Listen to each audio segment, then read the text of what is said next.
এই দিক নির্দেশনার বাহিরে চললে আমরা হব বাগী, অবাধ্য।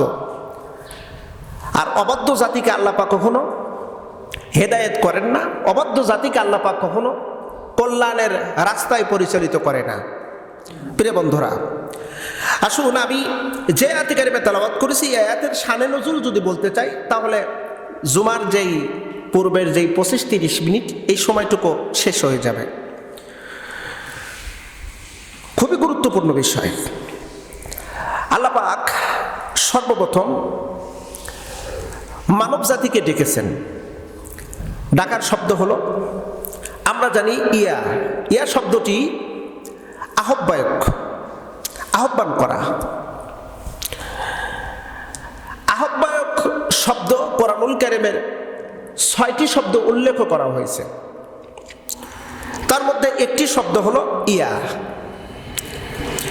ইয়া আইয়ুহাল্লাযীনা আমানু, হে বিশ্বাসীগণ, যারা তোমরা বিশ্বাস করেছো, যারা তোমরা ঈমান এনেছো, যারা ঈমান এনেছে তাদের উদ্দেশ্যেই এই কথা। কি বললেন? আতিউল্লাহ ওয়া আতিউর রাসূল। আল্লাহ পাক বললেন, হে বিশ্বাসীগণ, তোমরা আল্লাহর আনুগত্য করো এবং তোমাদের রসুলের আনুগত্য করো। ওয়া উলিল আমরি মিনকুম, তোমাদের নেতার আনুগত্য করো, তোমাদের আমিরের আনুগত্য করো, তোমাদের ইমামের আনুগত্য করো। ফাইন, যদি তানাজাতুম ফি শাইইন, ইমামের আনুগত্য করলে ওরা ওই ইমামের মধ্যে কিছু ত্রুটি ধরা পড়ল, ইসলামিক কোনো কাজ করল, ইসলামিক কোনো কাজে সম্মতি জ্ঞাপন করল। ভালো করে বুঝবেন, ফা ইন, যদি, তানাজাতুম মতনৈক্য হলো, অর্থাৎ ইমামের বিষয় নিয়ে, নেতার বিষয় নিয়ে, আমিরের বিষয় নিয়ে যদি কোনো মতনৈক্য হয়, ফারুদ্দুহু ইলাল্লাহি ওয়ার রাসূল, তুমি এবং তোমার জাতিকে ফিরাও ওই নেতা থেকে যেই নেতা অনিসলামিক কাজের সাথে সম্পৃক্ত, ওই নেতার কার্যকলাপের বিষয় নিয়ে মতনৈক্য, ওই নেতার কাছ থেকে ফারুদ্দুহু, আমর হাজরের সিগা, আল্লাহ পাক অর্ডার করলেন, হুকুম করলেন, এটা ফরজ। ফারুদ্দুহু, ফিরাও, তুমি এবং পুরো জাতিকে ফিরাও। হাজমের হলো ওই নেতাকে যাকে তুমি ইতিপূর্বে আমির হিসেবে আনুগত্য করেছিলাম, ওই ইমাম, ওই নেতা, ওই আমিরের কাছ থেকে সকলকে ফিরাও।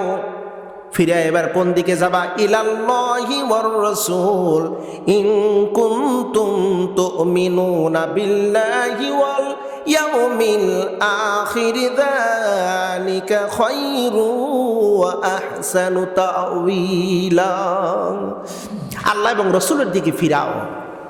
যদি তুমি ঈমানদার হও, যদি তুমি বিশ্বাস করো আল্লাহ আছে, যদি বিশ্বাস করো আখিরাত আছে, তাহলে অনিসলামিক কাজের সাথে সম্পৃক্ত এমন আমির, এমন নেতার কাছ থেকে তোমাকে ফিরতেই হবে, পুরো জাতিকে ফিরাতে হবে। এই কথাটা আল্লাহর, এতে কোনো সন্দেহ নাই। জোরবান, কথাটা কার? আল্লাহর।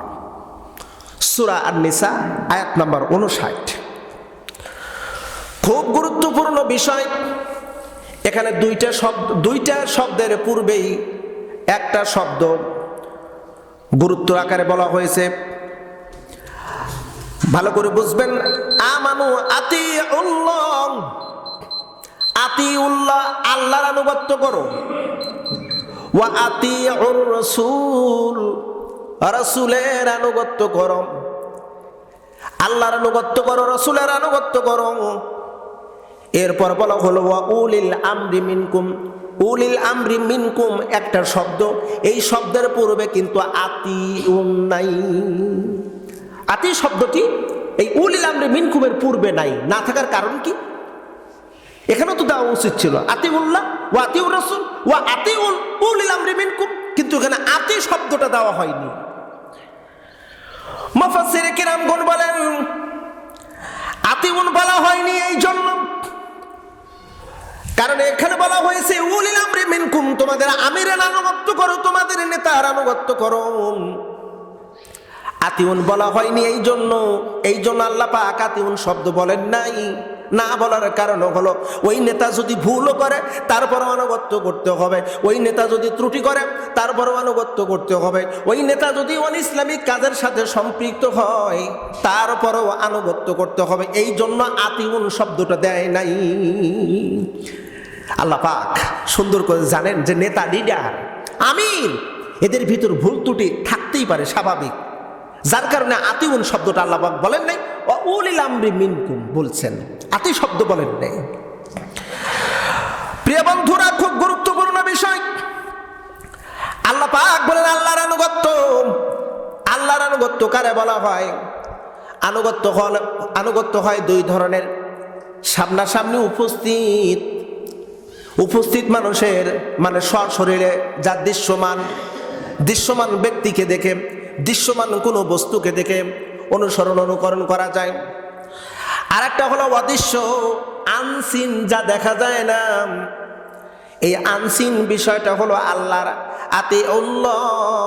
আল্লাহকে দেখি নাই কিন্তু আল্লাহর বিধান আছে না নাই? কথা বলতে হবে জোরে, আছে না নাই? আল্লাহর বিধানগুলোকে যদি পঙ্খানো পালন করা যায় তাহলে আল্লাহর আনুগত্য হবে।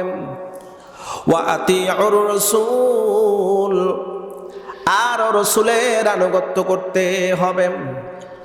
রসুলের আনুগত্য এখানে সিন আনসিন দুইটিই আছে। একটা হলো বিশ্বনবী যখন জীবিত ছিলেন, জীবদ্দশায় সাহাবায়ে কেরাম রিদওয়ানুল্লাহি তাআলা আলাইহিম আজমাইন প্রিয় নবীজিকে দেখে দেখে অনুসরণ করেছেন। যেহেতু রসুল ইন্তেকাল করেছেন, সেহেতু রসুল তো এখন আমাদের কাছে আনসিন, মানে আমরা এখন তাকে দেখতে পাচ্ছি না, তাহলে তার আনুগত্যটা কি হবে?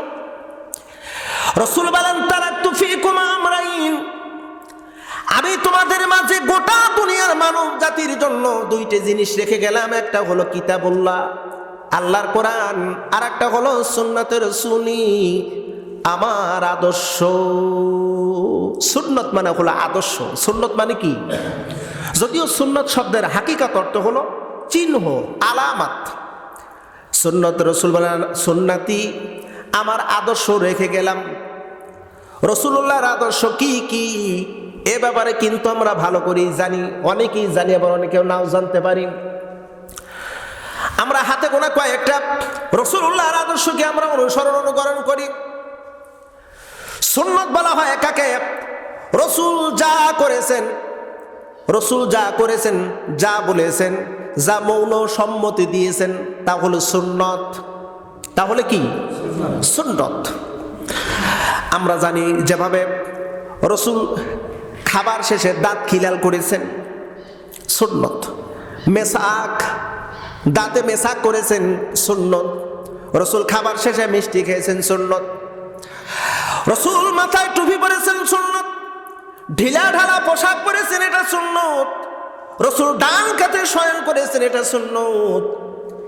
আমার দেশের এই সুন্নতগুলো বাস্তবায়ন আমরা পরিপূর্ণভাবে করি, একটু কমতি রাখি না। কিন্তু মুসলমান, আল্লাহর নবীদের সবচাইতে বড় সুন্নত ছিল। বড় সুন্নতের ব্যাপারে আল্লাহ পাক একটি আয়াত কারিমা নাজিল করে জানাই দিলেন, হুয়াল্লাযী আরসালা রাসূলাহু বিল হুদা ওয়া দীনিল হক লিইযহিরাহু আলাদ দীনি কুল্লিহি ওয়ালাউ কারিহাল মুশরিকুন। রাসূলুল্লাহর সবচাইতে বড় সুন্নত ছিল এই জমিনে, আল্লাহর এই জমিনে আল্লাহর দ্বীনকে বিজয়ী করা, আল্লাহর দ্বীনকে প্রতিষ্ঠিত করা। এটা ছিল বিশ্বনবীর সবচাইতে বড় সুন্নত।